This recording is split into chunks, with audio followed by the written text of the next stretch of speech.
All right, moving on to the Bruins. Conor Ryan, Boston Sports Journal here. And Conor, what happened, man? We had, I mean, Bruins out of nowhere. Bruins fans, Taylor Hall, let's just set the scene for everybody. It looked like Bruins were in this thing. He solved so many problems. It's that second line wing to put on the Krejci line they've been looking for 40 years now.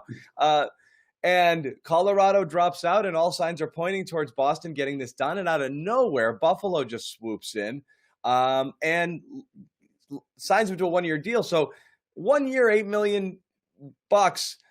My question here is, Conor, did the Bruins not really step up with? Could the Bruins not beat that offer? And if they did, did Hall just not want to come here? What's wrong? Basically, what's wrong with us is what Bruins fans want to know.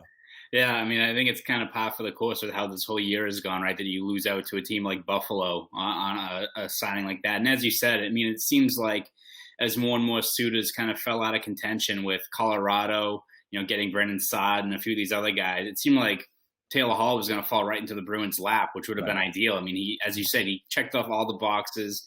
You finally have a guy to put with David Krejci, and it falls through like that. And, the fact that if the Bruins weren't going to offer him 1 year, $8 million. One, you have the cap room to do something like that. Maybe you have to move a guy like DeBrusque, which you honestly probably would have to do anyway, because you still have to address Torrey Krug in that spot in the lefty. You can't just, expect to have Urho Vakanainen or Jacob Zaboral and have them roll out 18, 19 minutes a night with this team, especially if you are hoping to get 10 for a cup. So it would have checked off so many boxes for the Bruins in terms of what you're targeting. So whether it be the Bruins didn't offer him that much money, or the fact that maybe Taylor Hall is thinking, all right, I'll go to Buffalo. I'll be under the radar because that team's not making the playoffs. I'll go play with Jack Eichel, score 40 goals, and try the market again next year. I mean, hats off to you for doing a move like that. But one, I don't think the market's going to be improved next year because the revenue's not going to be the same. Right. And I mean, for a guy who mentioned time and time again before hitting the market that, I've been to the playoffs twice. Contender, right. Yeah, that's all you heard. And he goes to Buffalo, a team that is like an even worse Maple Leafs team. Yeah, they'll score four goals a night, but they're going to get outscored like 7-4 in those games. So yeah, it's a head scratching kind of development in terms of just what team he went for and whether or not the Bruins really involved in getting him. Yeah, and you're looking at a bridesmaid situation here, with a couple high-profile free agents last few years with Tavares and then obviously Hall here, and that's a tough one. So again, the Bruins make a very Bruins signing with Craig Smith, who again is the type of guy who's going to make like Mike Felger's head explode, but the analytical guys like him for a lot of reasons, which is the 5-on-5 shots on goal, expected goals, lots of metrics working in his favor. I'm going to play the role of the other guy. Mm-hmm. I'm sitting here and I'm angry Joe Bruins fan, and I'm going to ask you a question. How many third line forwards equals 1 second line forward? Because it feels like that's what the Bruins have. Right. I mean, that's the thing. As the ringleader of the analytics fan club, right?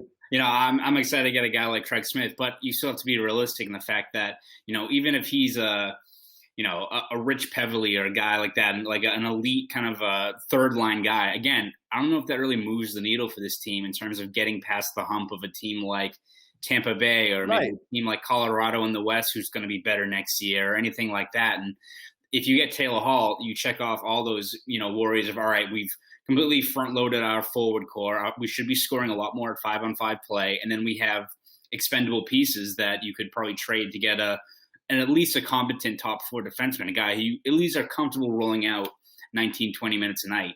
Now you're stuck in a spot where is Craig Smith and Andre Kasha going to help you a little bit?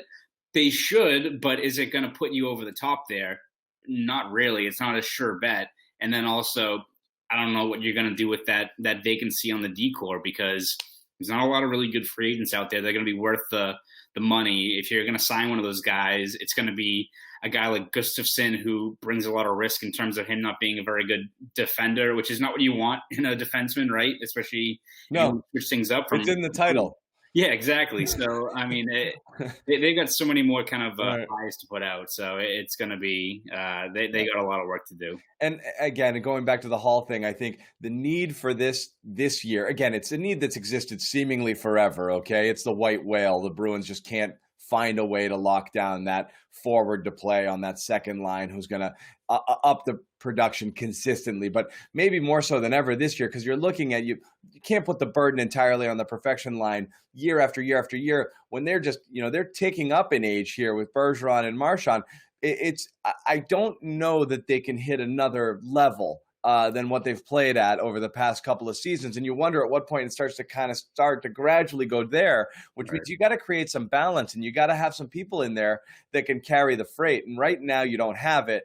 And as you mentioned on the defense, as far as defensemen go, it's either a free agent or bump up one of your not so ready, maybe 4A defensemen here and see if they can, hang playing 16, 15, 16 minutes a game. And that's probably asking a lot from the guys they've got back there right now.